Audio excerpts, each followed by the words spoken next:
Thompson's there, Billy in. A goal, Chris Billy, Huddersfield Town. The most famous goal of Chris Billy's life. Is this the moment for Lee Fowler? It is. Take your place in Division 2, Huddersfield Town. Ruby and Steve Simonson's boots now. He's missed. Steve Simonson clears the frame of the goal and collapses in a heap of tears. Huddersfield Town are promoted. Mustafa Schindler has a chance to write his name in Huddersfield Town legend. And he takes that chance!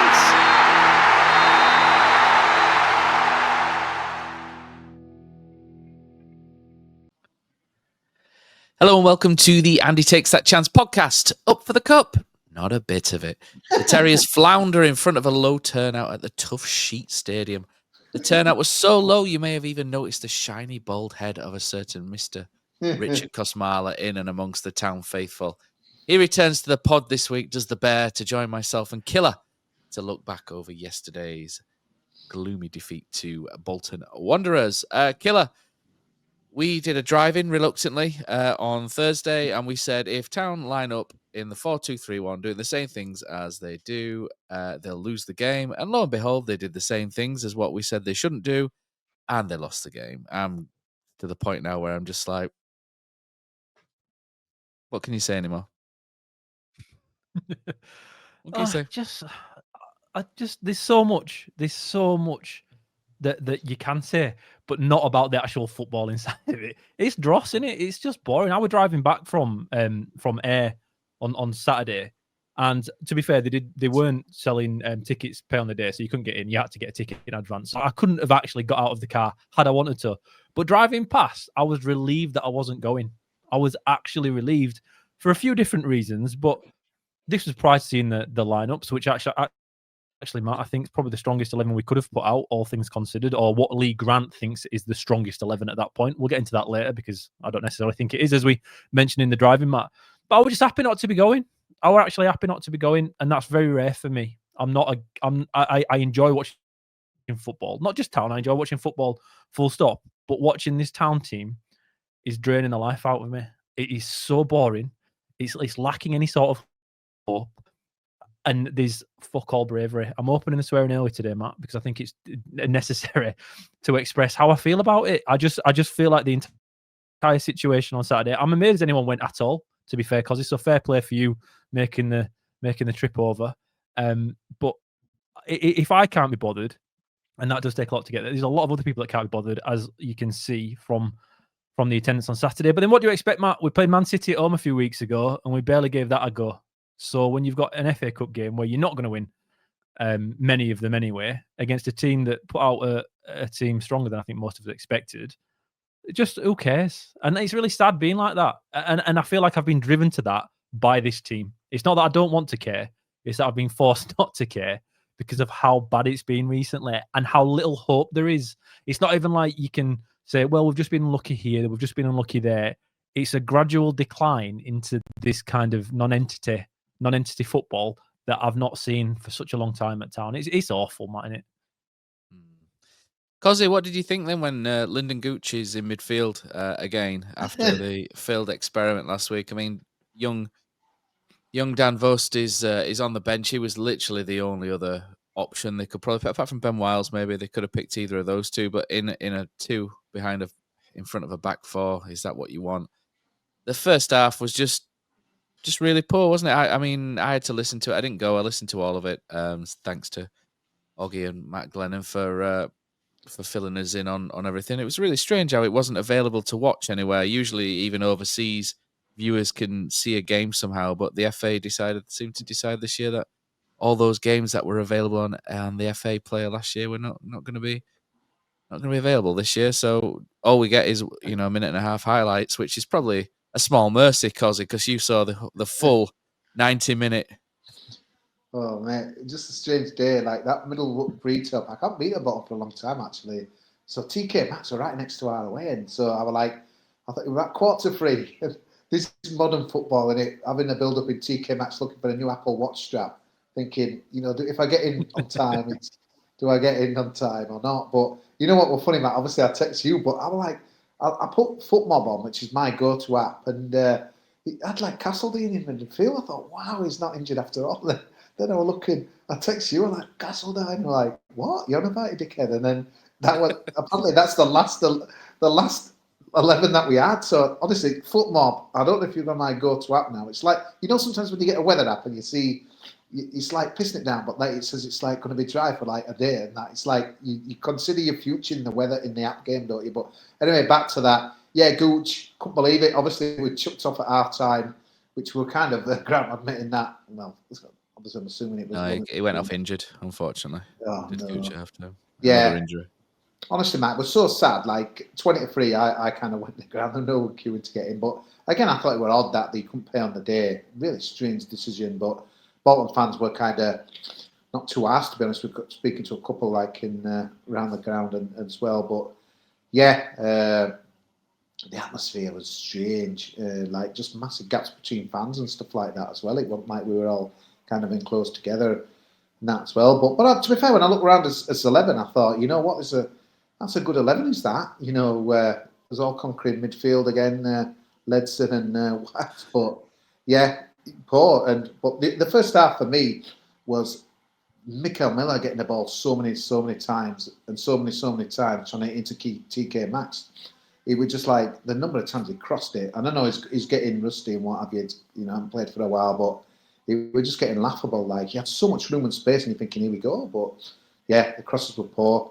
And Bojan, you know what? Obviously, we'll come on to Bojan a little bit because I know people laugh and what have you and stuff, and he always gets the piss ripped out of him and then crying or whatever that goal that he scored and all this kind of stuff. But he's the only one that can do a little bit different. He can hold the ball up and kind of move it out wide, which is kind of basics of a striker, what you want on that as well. So he looked like a man to me, Matt, that were relishing his opportunity, to play for Huddersfield Town. I was stunned that Ashia went in, and obviously we'll come on to him later on because he changed the game. But there were a few strange things when I was thinking, why, you expected like Voss to be starting, obviously came on half time. But yeah, the fan base is really weird, Matt. Honestly, because it was so quiet, I kept hearing big arguments about. There were guys behind me arguing about Corbyn and people arguing. Lee Morris. Well, there was someone trying to like background, but he was saying stuff like, well, Corbyn, everyone hated him and they wanted him out that first season, which I think is a fact. And that's one. Look how we turned it around. But I'm thinking, at least you had a little bit of evidence there, though, didn't you? I thought, but yeah, and then it started to piss it down and that as well. And yeah, there were a lot. Bolton to me put out a team that were almost like we're kind of on a bit of a rolling league. We're not too asked about this. Where I thought our team, probably dictated by injuries, was more of a, not that we're going for it, but I thought we had the stronger team out. But as we all know, by the end, I think there's a lot of fringe. I think Bolton's team was mostly fringe. A lot of players that had played apart from the keeper. I don't think the keeper's played, but a lot of them had played throughout the season. It was still a good season. In action, Matt Nichols first 15 minutes made 2 good saves, and yeah, we were on the back foot in the first half. Oh, big shock, in the first half, we're just like not going forward, and we're just sat in there, not able to get out of his own half. So yeah, we're poor, and then obviously you get people abusing the team, which obviously again we'll come on to later on with what happened at the end. But yeah, just horrible. I mean, why were they there? It's a good question, that, mate. But it's my first away game of the season, believe it or not, and yeah, it was a tough time at home. So it was kind of nice to get away, as bizarrely as it was, just to watch the game. But yeah, it was. You had to be a proper diehard, and it was sad really because you're looking in concourse areas. I always think when it's happening, if you get in there at 10 to quarter, it's always packed, a bit of chanting and all that. There was nothing, and I know it was a cup game, but yeah, just a bit of disappointment really in that as well. But yeah, they started the game better than us, and deservedly went in front, which we'll come to now, I think. Yeah, so that first goal killer, it's pretty much everything I moan about in Joe Low, and it feels like it's my weekly Joe Low bashing, doesn't it? And I don't really want to do it because I don't really like digging players out, but I think that first goal is everything that I've been on about for months. Long ball, straight forward, a League One defender, that's meat and drink, head it back, and it's just such a poor header. No distance, it's poorly balanced. And this is the thing with Lowy. If he wins it, there's absolutely no distance on any of his headers at all, and they always fall into an area. Which I mean, I don't know where Ryan Ledson is for a start. You know, you can have a look at Ryan Ledson. He should be dropping up. He should be dropping into that area. But it's such a bad header that puts us in under immediate pressure, and then we're scrambling because the header, if the ball's coming that diagonal way, Killer, the ball goes out the other way. So I've got no idea. He gets himself in a mess, doesn't he? Maybe he gets a little leaned into, but again, you've got to be strong to be a defender in League One, and he just heads it straight to Cozy Dewberry, who's come inside, hasn't he? And then Ruski makes a good block, doesn't he? And they get some luck, don't they? I think both of their goals have an element of luck to it, but you have to make that look at this by the same token. And Sissoko hits it. It gets blocked by Feeney. Nichols is committed and gone, and then he's left with an empty goal to tap it into. And it's another avoidable goal that Huddersfield Town have conceded. Really, is where I was going with that. We don't score goals like this, do we? It really pisses me off. This annoys me, not because of how many mistakes there are in it, because there's 2 and maybe 3, Matt. Do you reckon Nichols could have done better? I'll just chuck it to you before I go into this. Do you reckon Nichols... Maybe it goes a bit early, but I don't know. Maybe not. Yeah, I don't think he could. All right, fair enough. I'll take that one off. But right, so I'm only you, Matt. I didn't watch the game. I was driving back, and I got I got most of the first half in Radio Leeds. On Radio Leeds, by the time I kind of got back over Scamden, right? So I'm listening to Glennon, and honestly, I'd been driving. I didn't even know the team lineups either, Cozzy. I couldn't work out who were playing up top for us. It took me about 25 minutes to listen to be able to work out who was playing where, because we were just so awful by the sounds of it in that first half. This afternoon, I've gone through the FA Cup games. I'm trying to work out why we don't score goals. Why is it we're struggling, right? Why do we continuously struggle against teams who are on paper worse than us, lesser than us, that sit a little bit deeper than us? So there's 3 games to pick out. There was Walsall Eastleigh, Brackley Notts County, and Burton versus St Albans. I think that ended 6-0 or something ridiculous, right? But looking at the goals scored, because obviously you're playing against a deeper block, all these teams scored goals in the very similar way, right? Goals from crosses, shallow crosses to a guy that's nutted it in quickly. We don't do that. Big man heading it to a small man scoring. We don't have that. Up and unders to big guys up top. We don't have that either. To break teams down, you have to be able to go about your attacking in different way. We consistently do this the other way, which is pass, trying to create chances on the floor. We just can't do it. That's not us. It's not working, and we've got no plan B, and it's annoying the shit out of me. And I want to get that out in this point, because you can look at that first goal, Matt, but we don't score goals like that. We do not score goals where we've smashed it long to the big guy, because our big guys up top aren't very big. They're small. We wouldn't have anyone challenging the defender, would we? That's what I'm on about, Matt. That's the shit that's bothering me. Joe Lowe wins the header, and it's a poor header back in, and he's done that all season, right? But what really bothers me is Dalby's 5 centimetres shorter than Joe Lowe. I've checked it. He's 190, 191 centimetres, apparently. Joe Lowe's 196, 197, depending on where you get your measurements from. Why do we have strikers that don't even bother challenging for the header when you can see Dalby didn't win that header, but did enough that the second ball was into no man's land, which you pick up and then attack from? We don't have guys that do that. Little things like that are adding up over and over again over games, and we're not scoring the cheap goals that every other team get because we don't even try. That was a hard-worked goal by Bolton, but the actual mistake isn't even on Joe Lowe by that header not being great, Matt. Ruskin doesn't follow Dewberry. Dewberry cuts in, and Ruskin's just ball watching what Joe Lowe's going to do. Okay, Ruskin does get there in the end to block the shot, Matt, but if you go back and watch it, Sorensen and Feeney have had to adjust because Ruskin didn't follow Dewberry initially, and from then on out, there was always a man over and Town were always scrambling.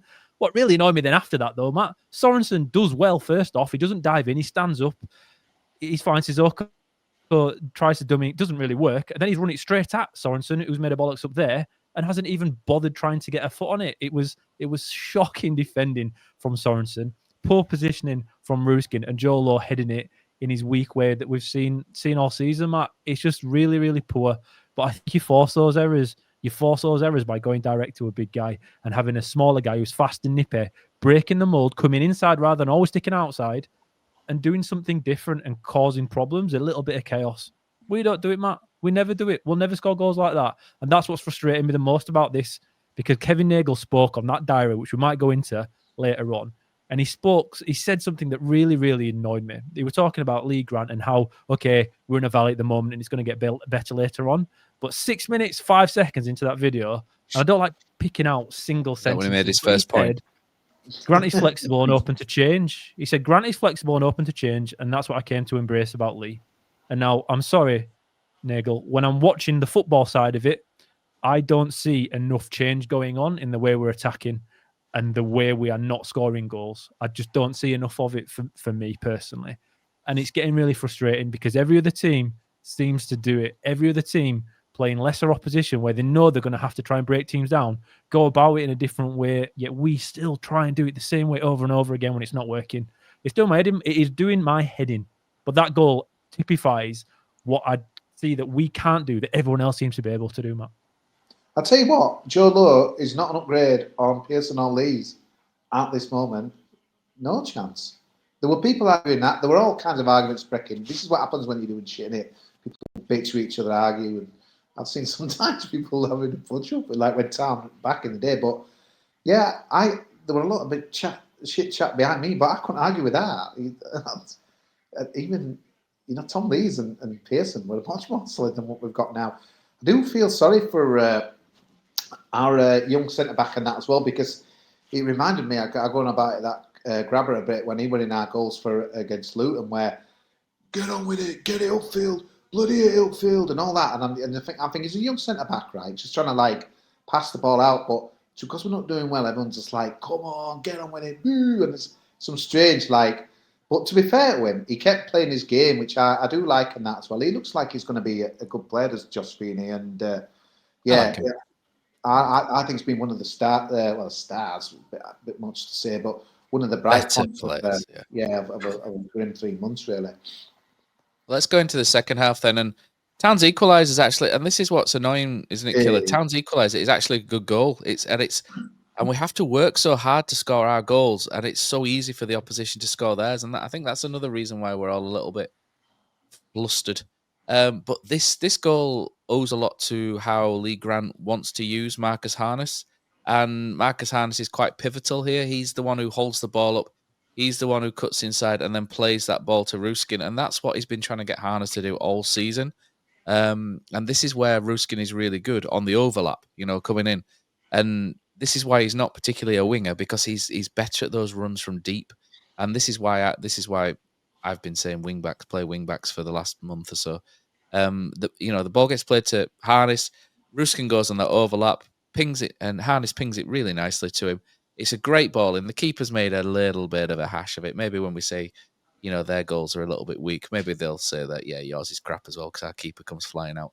The keeper comes out, and Bojan has a bit of a tap in, doesn't he, with the header, and he just sort of cushions it in, and he should have scored another one, I think, after, shouldn't he? Mate. But you rang Radio Chest straight after the game, and you said Bojan was a revelation. I'm quoting you, Cozzy. Tell us about. We obviously can't. We have to take your word for it, but talk us through that goal and Bojan's celebration. And poor Bojan can't do out because he gets fed up that he would ask for that Bolton game. It's ridiculous, though. He played well the game before. I couldn't believe anybody in H-Town with us telling us that his favourite takeaway were burger. I think that just shows some of the mismanagement that we've had from Grant. It's so I think on the food kind of topic, he looked hungry and up for it, mate. And it was a nice moment and a nice celebration because he pissed it down and it slid in. I've seen people slagging him off for celebrating as well. It's he's just got an equaliser in the cup. There's too many people want to be the celebration police. And I just thought, what? It made me out, obviously because we scored, but it's this is good. We had someone overlapping. We had a ball coming in. We had a Saka getting in there. Okay, the keeper did make a cock up of it, and we were I think, hang on a minute, this is why I've come here. This excites me, but we don't see that enough. But yeah, no, honestly, Matt, I think Bojan can do things that other strikers can't do, not just score. But it's he can't. His hold-up play is good, and he looks around and tries to bring others into it. Where gone to Dion Charles, although to be fair, he put a nice ball into Taylor. We'll come on that later on. But it's nice goal. But you know what, Matt? We were laughing. I remember we were chatting on our message one way, just thinking. I just thought, what's going to happen next? Because this is the trouble with Town. You're just thinking after the goal, are we going to press on, or are we just going to retreat and stuff? And the thing all afternoon, mate, that was so poor, mate. Well, they got through our midfield so easy, and it's being the theme, I think, for the last month or two. It's just they were just carving us up. So it wasn't the biggest surprise when that equaliser were or at 5 minutes we held it for, was it, or something, and then 6 minutes before they went back into the Yeah. lead, and to be honest, it's killer. It's a bit of a disaster class this from Ruskin, Lowe, and Sorensen. I mean, Ruskin switches off again really badly. I mean, Dan Vost, his pass out is telegraphed really easily. It's a poor, it's a poor pass, but even then, Sorensen gets done. The ball comes across. Joe Lowe's wafting his left foot at it like he's dusting, the tops of the, it's like a feather duster going on it. And then Ruskin just completely stops and lets his man go. I don't get what he just and then watches his man and doesn't feel like getting close to it. It's so bad. And these are all signs of players that are not playing for the manager. Things that they're doing that they're not doing the basics of basic football. They're not following men. They're not putting a tackle in. They're not getting into the right position. I mean, Ruskin, I think, hands his man over to Joe Lowe, who then is going with somebody else. And then he sees it and then doesn't do anything. But I think Ruskin's on his way out for that pass, isn't he, to try and get on the overlap again. But you've got to be more switched on, and you've got to do better there, haven't you? And it's just such a bad goal it's just such a bad goal again. It's just frustrating to watch. What's really frustrating, Matt, is like you say, the equalising goal comes down that left-hand side, right? And it was such good football, quick 1-2 passing. One of the Bolton lads bought in, and he shouldn't have adjusted. So that gave us the overlap and the numbers and the overload. And we went at it quick. A couple of nice one-touch passing between Arnis and Miller, sends Ruskin off. And to be fair to Sorensen, he was also in the box when Ruskin put the cross in from the other side. That's how you want your fast fullbacks to play. If you've got wing-backs, it kind of happens more often, but you can still do it with a back four if your opposite side fullback's got a bit of something about him. And to be fair to Sorensen, he got there. To me, Matt, it is a mistake on the goalkeeper. I think if Nichols comes out and does that, we're frothing because he's totally whiffed at it. If he doesn't come out the keeper, it's going to be an easy enough save. But to be fair to Bojan, good run, good finish, fair play.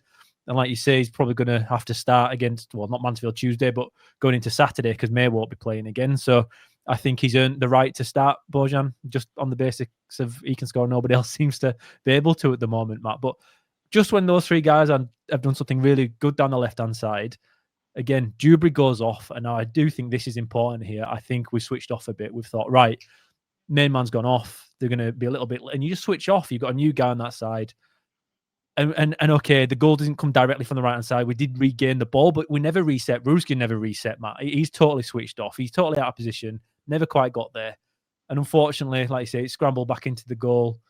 We managed to get Dan Voss, and it was somebody mentioned a nickname for him, which I think was absolutely awful. Have you seen some people refer to him as Dan Ghost because he doesn't do too much on the ball?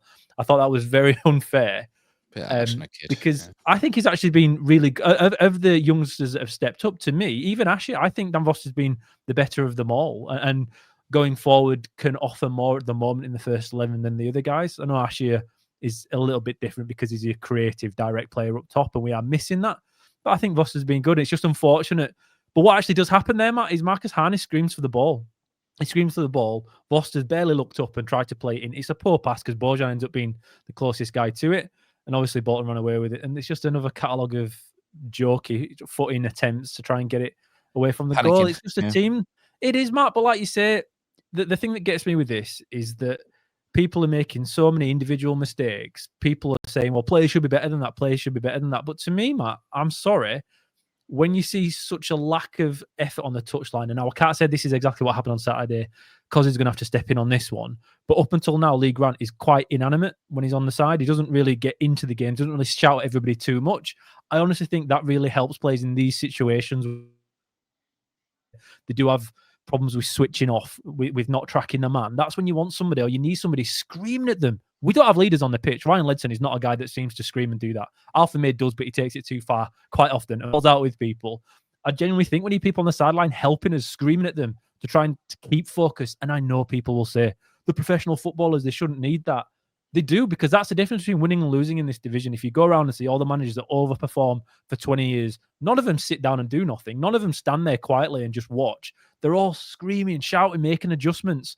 We don't have that. And I do think that is what kind of shows in these goals, Matt. I really do. And it's not that I'm Grant out or anything like that. I'm not getting involved in that side of it. I just mean at the moment, there's not enough for me coming from the sideline to help in these situations, in these individual switch offs. And I think it's something that's quite underestimated by the fans. I don't think everybody notices it as much as I feel like they should. Not that I'm an expert, but it's just something that I've noticed, and I wonder if that's making quite a big impact on the way we're playing. Because, like you say, Matt, all these individual mistakes and lack of focus is not normal, especially when you've brought in so many new guys. We have so many new players coming to this club over and over again. We have strikers that just can't score goals. That's an issue we can get onto later on. But we also have individuals that have been good elsewhere, but then have mistakes in them time and time again with us. And there has to be a reason for that. And we've just got to find out what it is, because it's becoming a joke at this point. Almost as bad as injuries. The one thing that's were visible yesterday, and I've seen before, we're not a very fast team away. We're very slow. There's not much pace. We've not much energy in us. I think that used to frustrate me kind of last season's team, and I was really hoping we'd, especially what Grant said, that we kind of do stuff to counter that. But I mean, you talk about that goal that we scored, and that were kind of a bit of dynamic play, fast, but we don't see. We just don't look a team that's got much pace in us, mate. And I think that's a big issue, to be honest with you. I think we're easy to defend. I don't think we use the pace that we do have either. Not particularly well, because Sorensen and Ruskin aren't slow if you get them going, but they're not lightning either. Honestly, but it's been so one man who was pretty quick came on and made a little bit of an impact because he was Kamash here again. Yeah, it's incredible. Like when we were doing the last month or so, it's been so bad, and yet this guy can't get anywhere. And I just don't understand it, Matt. And I know it's Wales Town has a tendency to, like, when someone's not in the team and then they give you a good half an hour, he should be in and stuff. But I find it hard to argue against him, mate. He really had. I think as a defender, like you don't want someone running at you. You don't want someone gambling. You don't want someone like backing themselves. And he does all that, and he gets the crowd in the game as well, mate. And there's people that off the seat and stuff, and it's like, wow, this is what we wanted to see, and as well. And he looked up for it, and I'm stunned he wasn't in the starting lineup, mate. And I just don't get it. It's like he's gone from that finishing at Reading where it was. I remember seeing some of the photos that day, like on the club stuff, and it was like at the interview. I remember he was just like, "Come on, like this is." I don't know what it is, Matt. Why is he not backing his young players? It's really weird, and it was in mine and Killer's team, wasn't it? When we did the driving, I think we had him on the left, didn't we? I think do we have Gooch on the right? I had Gooch on the right, didn't I? I had Ashier on the left. I don't know. I don't know at this point. I understood it when Castledine was there and Alves and what have you, but now at this point, I think throwing Ashier in, because we do lack width, and we do lack something to take us forward down one of the sides. So for me, I'll never criticize a guy who has a goal, and I think that's half the problem in the last month or so, or longer than it's been this bad run. There's people not gambling. There's people not having a go. There's people. I think that's why the fans. I think that's why you got that weird thing at the end where like some people clapping, some people not, because it's almost like, well, hang on a minute, we had to go for 20 minutes, and I was trying to talk it up on Radio Leeds, but ultimately they were the better side with Bolton, but we had to go, and it's almost like some people, as badly well, like went out think, you know what, when Ashley come on, we had some moments, we kind of threw a little bit at it, but why don't we see that for like an hour or 70 minutes? Yeah, Cozzy, do you think that's the players deciding that though, Cozzy, or do you think it's coming from the coach? Because that's where I think the big divide in the fan base is. Do you think it's the players not doing what they've been told to do, or do you think they've been told the wrong thing? Because that, to me, dictates what should happen now, depending on what the issue is. But I think that's where people are split. It's a good point, Killen. That thing that we're doing the rounds last night, that video that kind of nicked my bit at the end where Grant was getting pelters and stuff, and obviously they cut it to his opening kind of speech when he got the job and that as well, and what he said were going to happen and what kind of is happening. I think that the point made on the video, but like you said, it's a good point, mate, because like this is what he said were going to happen, and it just has not happened. And I think we can all know that football results can be all over the place and that as well, but what we can't see is what you said were going to happen is happening and that as well, and that would just hit this. I don't. Maybe I were bought into battle, a bit of McKenna style Ipswich football and what have you, but there's just been no evidence of any of that. There's not been an exciting half an hour or anything like that as well. As much as I walked out there, I thought we had because my mind was thinking, well, we had to go there. We give, and I'm thinking, but my other part of me thinking, well, hang on a minute, mate, but Bolton were the better side. Bolton deserved to win the game. You can't argue with them stuff like that. But I'm just thinking, if we'd thrown everything at him and lost 4-2, whatever, then it's okay. But I think that's so much of the problem, Killer. It's like with the fans that have lost him. It's like they can't. Results are one thing, and obviously the 7 defeats out of 9 is horrendous. But it's just like if we were really going for it and we were being unlucky or this, that, and the other, I think people would cut him a bit more slack. But at the moment they're not, and it's just like, yeah, especially in a game like that yesterday, mate. Where let's be honest, we're not going to win the FA Cup.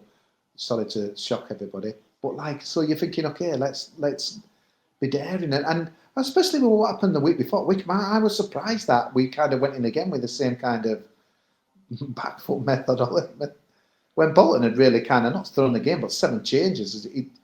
It's oh man, I'd love to have you know about this uncovered documentaries that we do, but I'd love to have a microphone pinned to him and stuff, not like Unrestricted. that. Yeah, restricted, but it's like, Restricted. Because there you get the answer to your question, wouldn't you? It's like, what is he actually saying? Because if the players are not carrying out his instructions, then unfortunately, don't go in the changing rooms apparently, Cozzy, before games. So who knows? Who knows what's going on?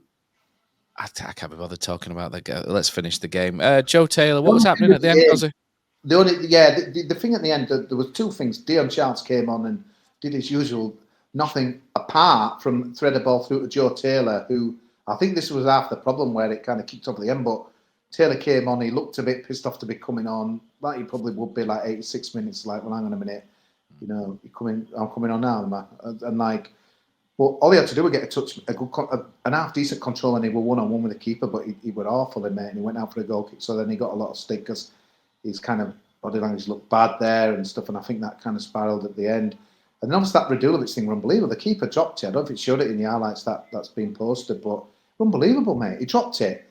And Radulovic, all he had to do was like, he had the ball at his feet and like, just kick it. And it like, were a 2-2, but he kind of swung it and it hit someone's foot, and he was just unbelievable. But, and then you kind of go away thinking, oh, we were unlucky there. But the reality is when you sit in your car and you drive back, you think back and think, we weren't really though. They were better side and they hit the post. Nichols made about 3 saves, and so, yeah, I mean, them stats in the first half, that they were horrendous, weren't they? How bad were they? They were so bad. But, yeah. And go on, yeah, arguing. What was they arguing over, Cozzy? Well, it was a strange one at the end, Matt, because, like, there were a lot of people, I thought, so the team came over. I didn't know if it was one of those, you know, where let's get over, quickly clap and then turn around. But they didn't. They stayed there for quite a long time. And then there were a few shirts going in the crowd. I don't know if they were relatives of some of the players and stuff like that as well. No, Bojan, that picture I did, he was one as well.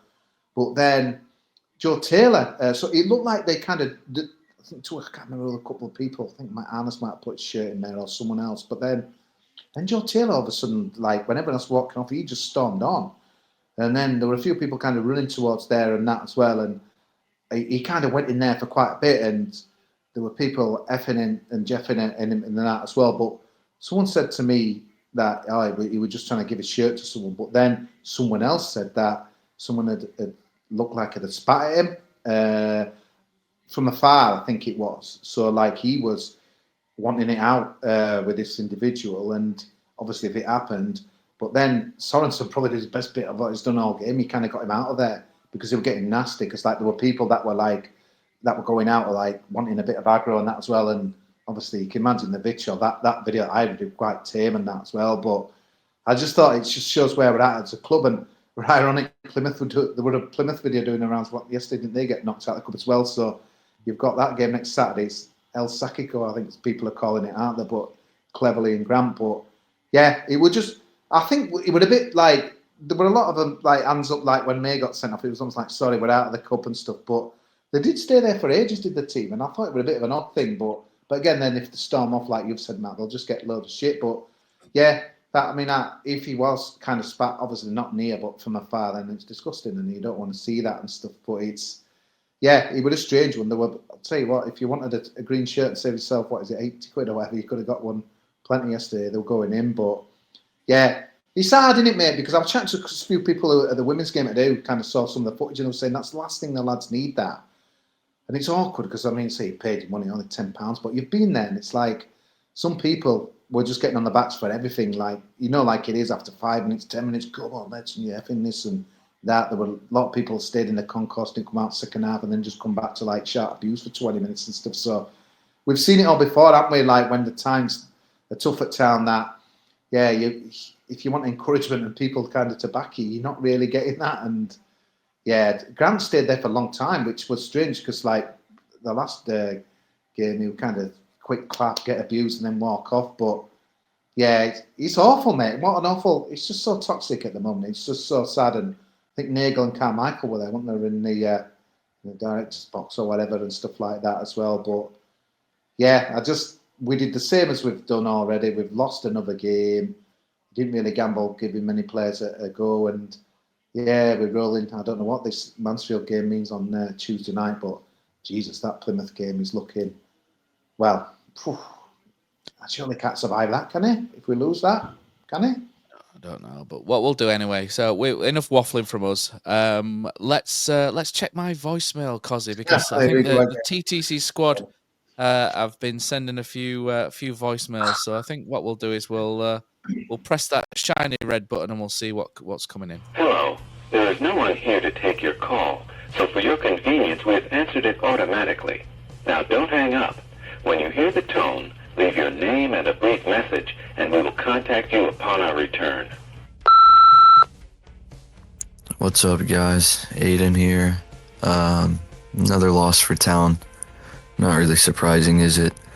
But to lose to Bolton, again, by the same scoreline in a different competition, they're a better team than us. There's nothing we can really say. They're just better than us.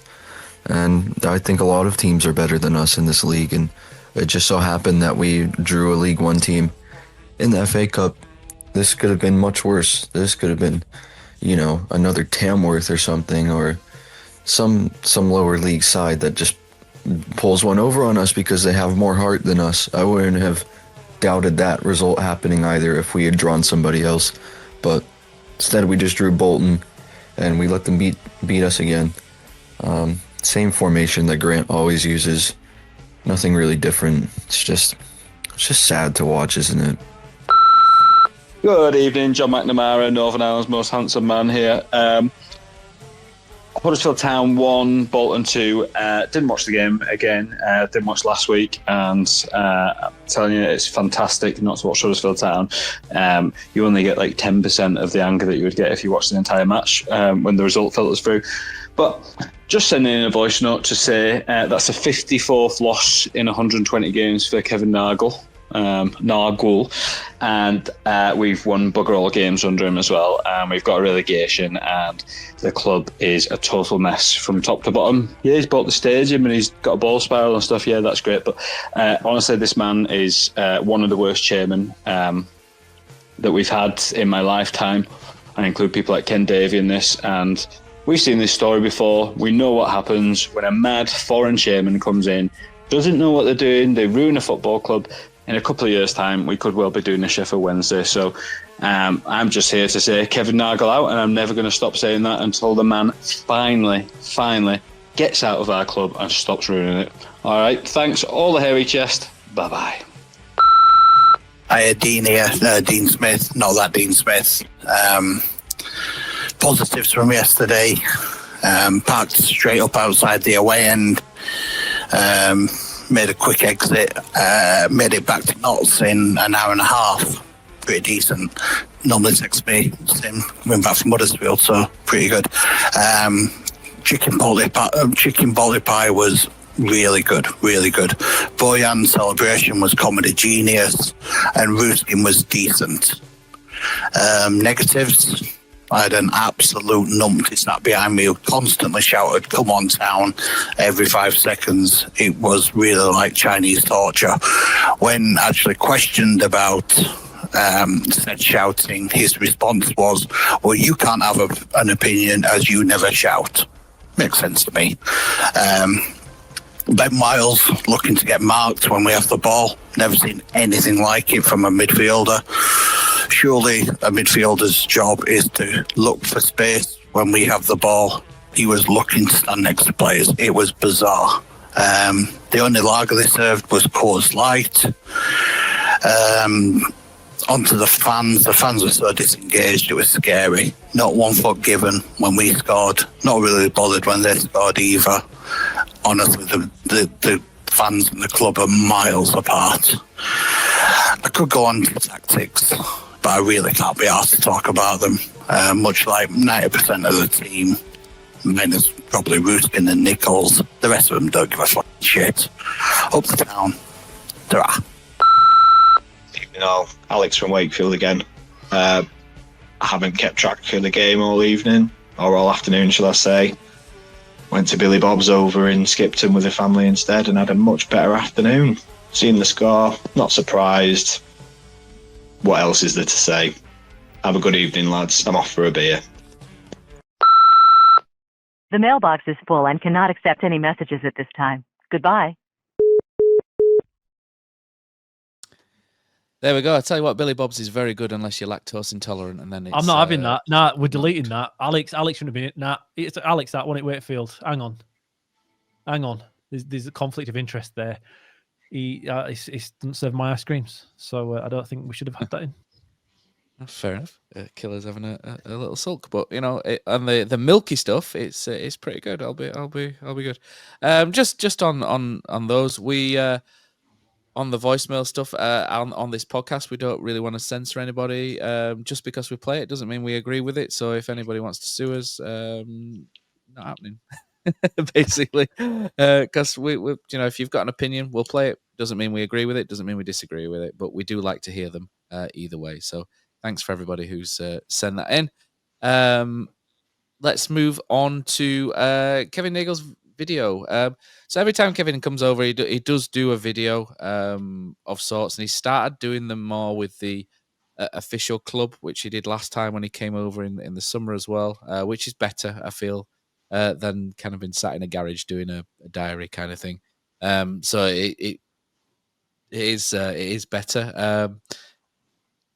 It was like a 7-minute video where he basically in 7 minutes just says it's not been the best of starts, but we're working to make it better. And it was a bit like a Tweet Coffee monologue from South Park, if anybody's ever watched that.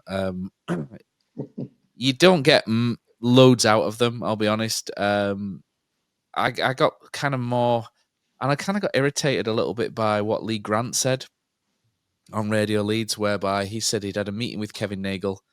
And Kevin Nagel was asking Lee Grant what was going wrong and what he could do to help. And now, for me, an owner and his support staff should know exactly what is going wrong, and he should be telling Lee Grant what is going wrong. And it just kind of highlighted to me that this club unbelievably lacks experience in the dugout, and it lacks a director of football. And if we had a competent director of football, they'd be able to point out everything that we've been able to see for months from a mile off. And that people are asking Lee Grant what's going wrong is not the thing I wanted to hear. I wanted to hear the opposite, whereby they were telling Lee Grant exactly, to use an Americanism, a rookie manager who is incredibly inexperienced. His coaching staff are inexperienced. For me, he's been let down slightly in some ways due to the lack of experience in the wraparound support staff. And I just didn't really like what came out, I'll be honest. It's good to hear from Kevin, and I know he's going to be disappointed and everything, but I didn't get an awful lot out of the 7 minutes other than that. He's probably going to keep Lee Grant for now, and we're going to try and power through it. But for me, we shouldn't be saying to Lee Grant, what do you need? What's going wrong?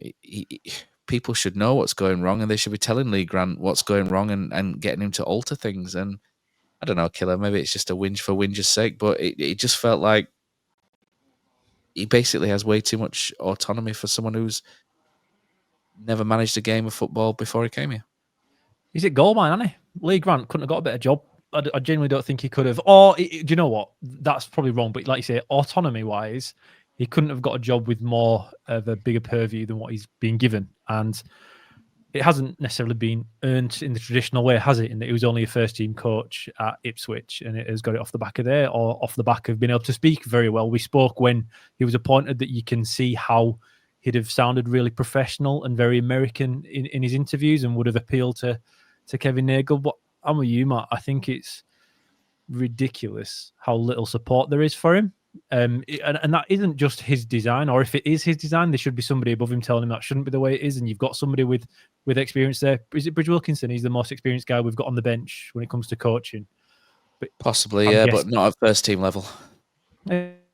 Exactly, there's absolutely nothing. There's nothing there, and I think that's what you can see week in and week out. The squad makeup's an absolute joke, Mark. We were speaking about this in the Discord this week, in that why can we all see what the issues are, but the club can't, or don't seem to be able to, or don't seem to be able to get the guys in that can fix those issues, such as we don't have a big guy up top. It's ridiculous. How many years has this been now? We don't have fast guys that can play in that 3 behind the striker if you are playing 4-2-3-1. Even if you play narrow ACMs in that 3-10 roles, you need to have pace. You need to have something going forward that can attack quickly. We don't have that. We haven't got any midfielders that can play football or who want the ball. They're just not there. Ledson isn't that. Kasumu, we know his limitations are. Kane is all right, but not fit enough because he's always injured. For us, he's suffered quite a few times with big spells out of the team because of that.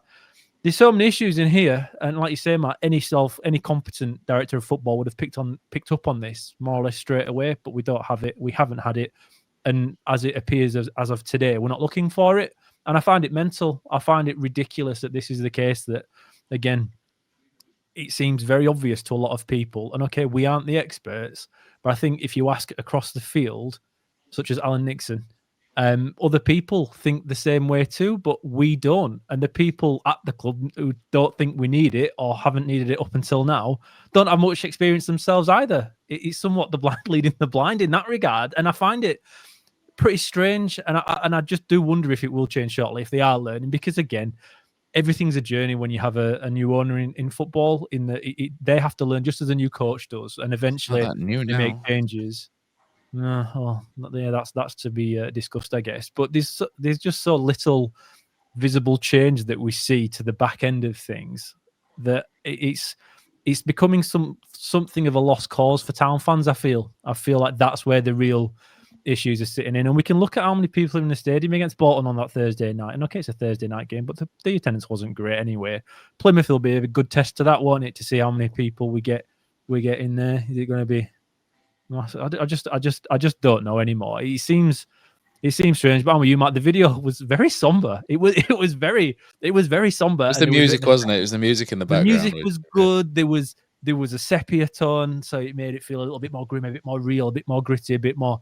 It was nearly like when somebody apologizes us for doing something and they have to go out and put a video out saying, "No, I'm sorry, I got that one wrong," and it just sets the tone, it just calms everyone down, sets the scene. And it's the first time I think we've done that under Kevin Nagel. It was quite a change, wasn't it, to see it in that tone. But he kept referring to us of only playing 20% of the games gone so far. Haven't we played more than 20%?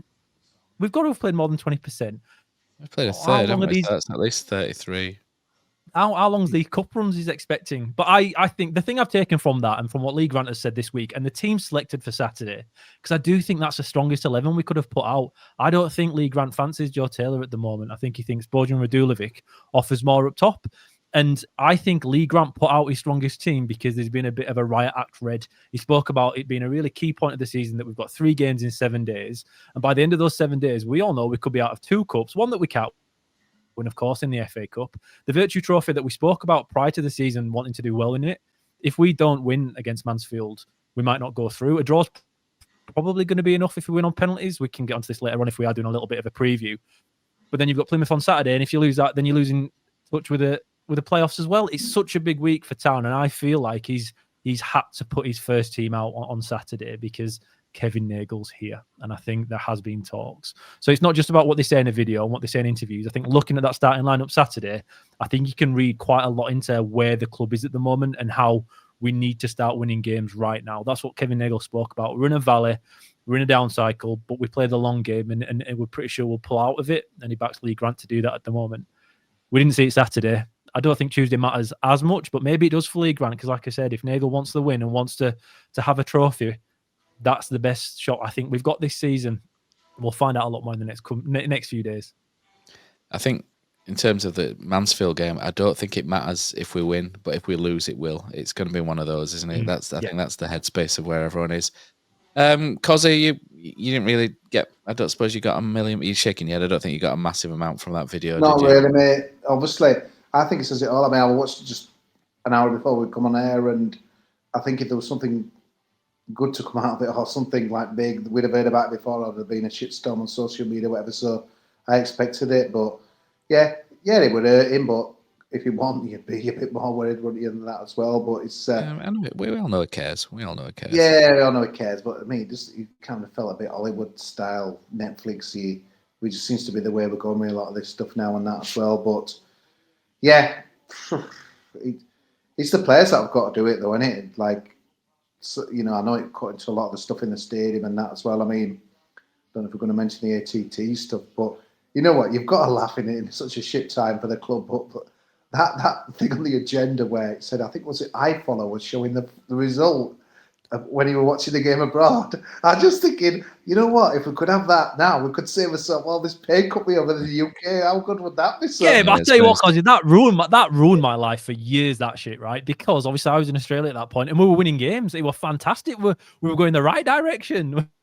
We were on the up then, right? And you'd log on and you say, oh, come on, man, we'd won that game at last minute. We've just ruined it now. So I do feel the pain, although I do feel like beforehand there was an option to turn scores off on parts of the website. So we put that in from HGSA to see what going on is. But yeah, you're probably right, mate. It's probably saved a few people an hour and a half this year. So maybe we need to just be careful what we ask for in regards to finding out town scores or keeping it secret. Just energy out of killer because it's just like anything at the moment because we're in this bad run. It's like them first 6-7 years when we were quite good.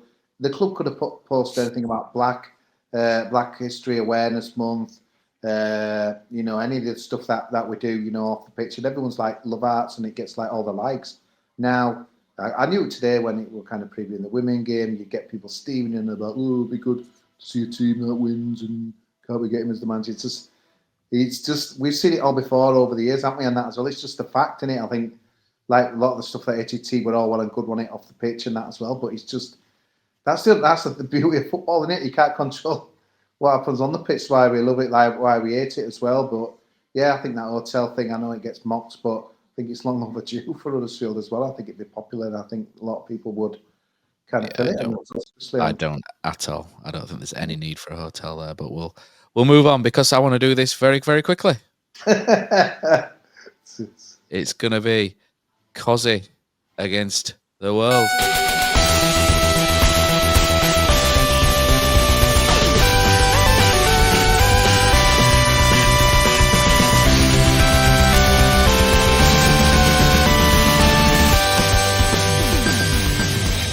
When are we going to hold this bold man responsible? Okay, very quickly. So I threw a stat out which was incorrect on social media. I did check it as well beforehand, but you know when you're in a froth. No, it's Town have been knocked out of the first round of the FA Cup 6 times at the first time of asking in the last 7 years.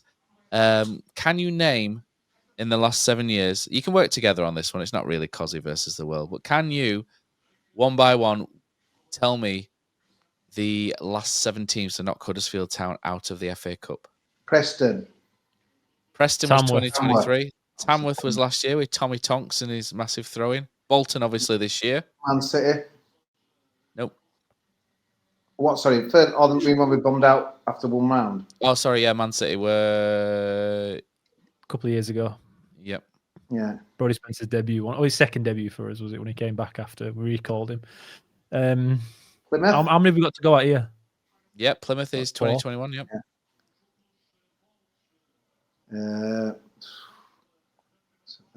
How many were left, Matt?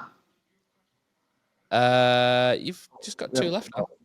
Has Bolton been included, obviously, in it? Yeah, it's a stupid question. And we're going back 7 years, so what's that, 2018? So who did we lose? 2019. And it's infamous for someone knocking a goal kick out for a corner. 19, Jesus. Oh, yeah, when did Ben Hamer do that? We still haven't recovered from that. Bristol City? It was Bristol City, yep. I was there. That was steaming. And, yeah. 5:30 kickoff. Wagner's, not last game, but no one, wasn't it? So we're one short scorer. Yeah. Oh, dear.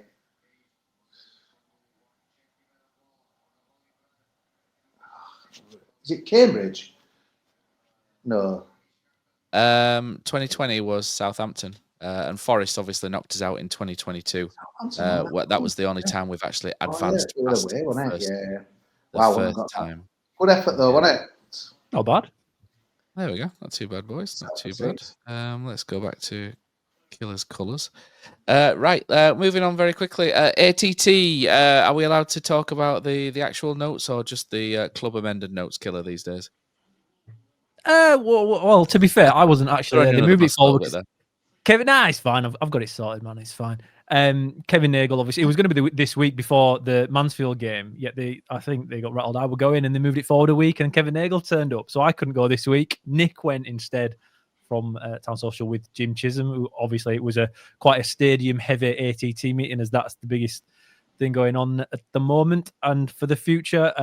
But no, the minutes that Town released were really, really good. To be fair, it does cover everything that was said of importance. And again, Lee Grant wasn't necessarily the main focus in that it's more the structural side behind the scenes, off the field stuff with Town. And as we know, realistically, it's pretty good in that it's not often been much better. But the hotel is the cornerstone of any real policy when it comes to Town making a bit more money from owning the stadium and concerts. I think Nagel wants more and more concerts, starting for 10, 15, 20 a year or something. He said we can't compete with Peace Hall. It's a different venue, but we want to try and get more and more concerts in. And if it works and we bring more money in and that can go into the playing squad, that can only be a good thing. But the scoreboard was given so Emily, I'm going to mention that. It went to Emily. It was broken up and given to Emily. So that's quite a nice gesture from the club, I thought. Because I tell you what, Emily's a right nice little evening out. They play quite a lot of games midweek when Town don't have games, and it's not that much in. It was £6-7 last year. I don't know what this season. And the golf kind of Beniston fans here at Killer. That's it. It's a nice setup. Just be careful when you're parking, because I don't know if you know against when we played in pre-season, I had the first defeat of what turns out to be many this year so far. Loads of people got parking tickets afterwards when the coppers went up and they were blocking the road. So you just have to be a little bit careful when you're at Emily parking your car. But other than that, it's a really, really nice, nice afternoon or evening out. So if anyone hasn't been up there and are thinking about it, you really should, because the scoreboard is now top notch. There we go. I think that's all we've had from the ATT, really. Mansfield on Tuesday, and this game, unlike the FA Cup match, you can actually see Huddersfield Town take on Mansfield on Tuesday live on Sky Sports with Now TV. We've now got this little ad-libbed little bit of sponsorship in from talkSPORT. So yeah, you can catch the action live on Sky Sports with a Now membership, which you can stream from your Fire Stick or your box. So the game will be available, and also, which is quite cool, if you have the Sky Sports app on your phone, you can actually tap on the Sky Sports app and watch it live on there, which is actually a really good little tip. So Mansfield, at this point, Cozzy, we're so thin on numbers that this team kind of picks itself. I think Dan Vost comes in for Lyndon Gooch, who by the sounds of it went off with a calf injury. Town really don't have a squad to pick from at the moment. There's 10, 11 players out injured. I mean, you could swap the goalkeeper. I think Goodman might come in for this one. He played against Harrogate, didn't he? So I think he'll probably come in. Vost, I think, will come in. But other than that, I think Kamashia should come in as well for this game and play on the left. But other than that, I'm not sure where you can change stuff. Maybe Sean Rowan comes in for Ruben Ruskin at left back. Jay Sway may get a couple of minutes, maybe at right back. Dion Charles maybe gets to go up front. Dion Charles could play instead of Harness in that role, or up front. Joe Taylor maybe. It's one of these, like I said to Killer about 5 minutes ago, it feels like if we win this game, Lee Grant will get no respite. If we lose this game, it will double his problems. It's one of these What do we have to do to qualify, man? We just have to avoid defeat, I think, to qualify. I think we're above Mansfield in the league table, aren't we? Did they lose to Newcastle under-21s or something? Or no, we have to win. So if Town win, we're through. If we draw Harrogate, Newcastle under-21s next week, that's fine. If Newcastle under-21s win, because remember, there's a penalty shootout at the end, and if you win the penalty shootout, I believe you get an extra point. So it's a little bit tricky. To be guaranteed to progress, we have to win. If we draw but win on penalties, is probably enough. That's kind of where we're at. But the thing is with Mansfield, remember, they're 8th in the division. They're not realistically going to get promoted. I had them down as relegation certainties, Matt, prior to the season. That sure made me look like a bit of an idiot here. But I don't think anyone expected them to do as well as they have done. But Will Evans has found a bit of form, Matt, and they've got Tyler Roberts. They've got a decent decent attacking outlets. To be fair, I mean, Lucas Akins will be there. I think he'll probably play on Tuesday night. But I'd rather not speak about that one at this point. But they're a team that are doing well, and I actually think they'll give it a bit of a go. They need to win to have a chance of progressing. Otherwise, their season's more or less done. They're not going to win the FA Cup, of course. I don't know actually how they've gone on this weekend, but they ain't gonna do anything there anyway. The Virtues a chance for teams like, I don't like saying teams like, but teams of Mansfield's ilk to do something all right. And if they beat us, and looking at our form, which is what if you look on the form 5 guide, defeats you in a seeing row. that in it. Yep. Oh, it's so depressing. In all the Reds, and to be fair, we see it so many times. It seems every season there's a point where we're like, oh look, there's another 5 Reds in a row. There we go. Mansfield are doing all right. The fifth, I think, in the form table over the last 6 games. 7th over the last 10. They've only lost twice in the last 10 games. They are an outfit that are somehow actually doing really, really well. And okay, I think they'll rotate a little bit. They play Northampton on TV Saturday afternoon away from home. So on Now TV as well. We need to do that again. Yeah. Oh, well, that's your turn, that one, Matt. But they've got the game that they will be focusing on Saturday. But do they want to progress in the Virtue? And if they do, they'll give it a go. Well, I think we have to play our first team. I don't think we'll rotate too much. I think we can't afford to throw the game away. Like I say, Voss might come in because there's nobody else to step up. I think we have to treat this game like it matters, because we have to score goals. We have to create something. We have to create chances. And these you can't do it in training. I hate when they say, "Oh, we need to work on it on the ground." No, you need to work on it in real games where people are actually trying. Because in training, it doesn't matter. We're playing ourselves, and we're a joke defensively and attacking wise. It don't matter if we're good in training, does it? Because our defenders don't do really well on Saturdays. So we need to use these live experiences to create chances properly and find a way of doing it. Cam Ashia has to start for me. He's the one I think I look at everybody and think, well, let's give him a whirl and see if we can create a little bit of a partnership with him and Ruskin. I think that might be quite nice potentially, with an overlap, and maybe even put Miller on the other side and you have Asher and Miller, or vice versa. I think you need to try a little bit of pace and directness, and maybe they're an option, but we need to do something different. But do something different with a first team, not just chuck all these young lads in and just kind of let it pass by like we've done in cup games recently.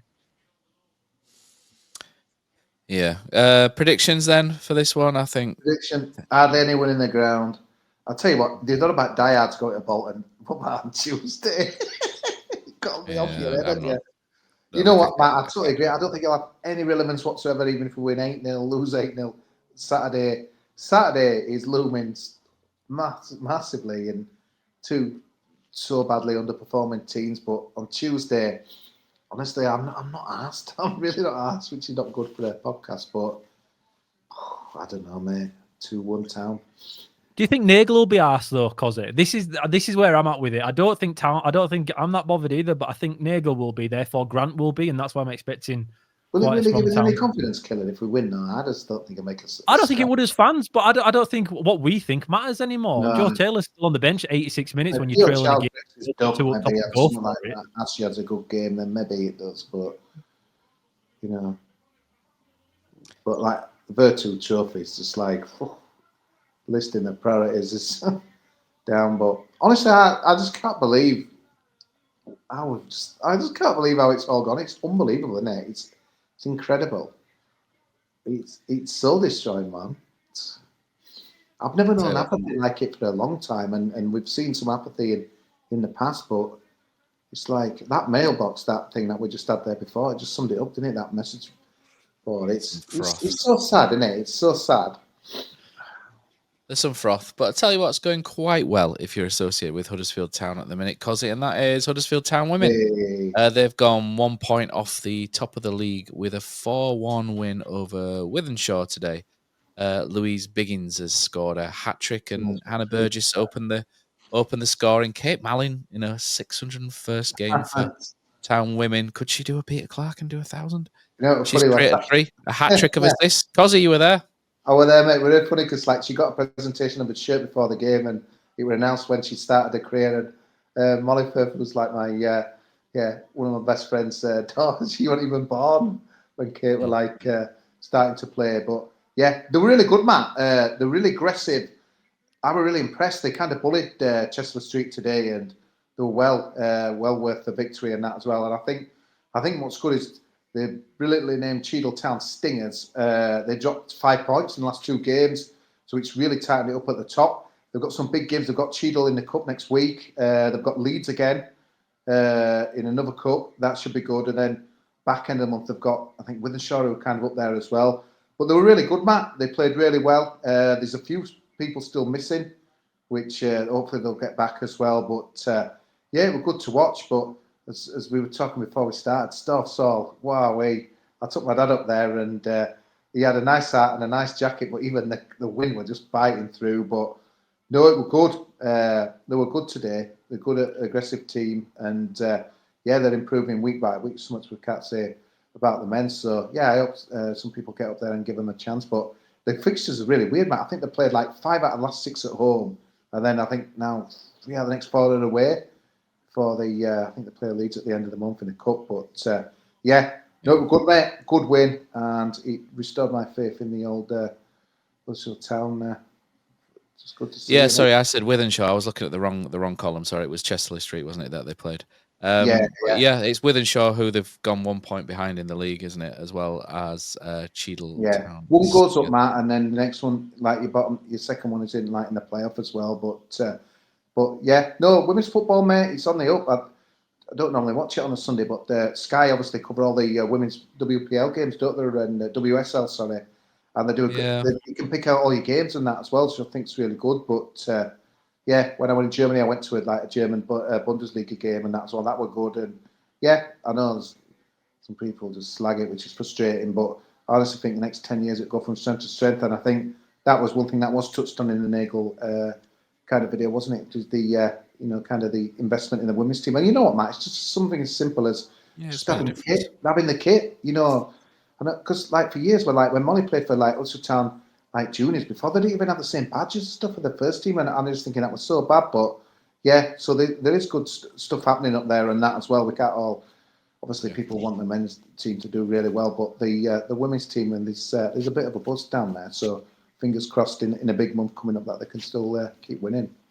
Yeah, we want them all to do well, don't we? And usually at the end of the podcast, we usually go through the other teams and see how the others have gone. But Huddersfield Town knocked out of the Youth Cup as well this week, weren't we? So we've got sort of a double cup disappointment. Rotherham have beaten us 2-0. The interview with the under-21s head coach Ollie Jeffries was pretty good. To be fair, I think he pointed out a number of things which were quite good. How we had a 16-year-old in the starting lineup and a few other bits and pieces, and a young side out there. And sometimes when you lose a game in youth football, if you're playing a couple of players well above their age bracket and age level, I think it shows good progression for them as long as they're in the right age group, etc. So I think sometimes that can show a little bit of progression, because at the end of the day, it's about trying to get players through into the first team rather than winning youth games. So that was promising. So maybe it's not all doom and gloom on that one, but I think that's all we have time for this week. I have no idea how we managed to do like an hour and 10 minutes or so, but we have. Killer will be back, I think, maybe with an Under the Lights on Tuesday night in the Mansfield game. I'm sure that'll be a really thrilling episode. But yeah, that's a Patreon exclusive. So if you sign up for the Patreon, www.takesthatchance.com, you'll be able to hear that one. And we'll be back with the driving as well on Thursday as well. Looking forward to the Plymouth game, which has been billed by Mr. Kusmala as something massive. So thanks, everybody. And we'll be back next week with the review show.